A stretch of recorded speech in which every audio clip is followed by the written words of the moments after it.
Hello friends, இன்றைக்கு இந்த வீடியோவில் அரசு ஊழியர்களின் பழைய ஓய்வூதியம் குறித்த ஒரு முக்கியமான அப்டேட் வந்திருக்குது. என்ன அப்படிங்கிறது இந்த வீடியோவில் பார்க்கலாம்.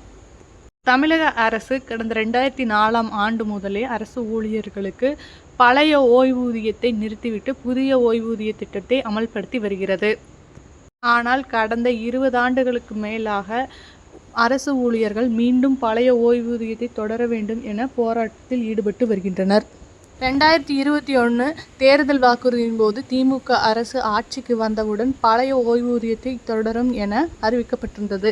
ஆனால் ஆட்சிக்கு வந்ததும் அதற்கான ஒரு குழு அமைத்து அந்த குழு முழு அறிக்கையும் சமர்ப்பிக்காமல் இடைக்கால அறிக்கையை மட்டுமே சமர்ப்பித்தாங்க. இதனால் ஜாக்டோ ஜியோ அமைப்பினர் கருப்பு பேட்ஜ் அணிந்தும் போராட்டத்தில் ஈடுபட்டும் கண்டனங்களை தெரிவித்தாங்க.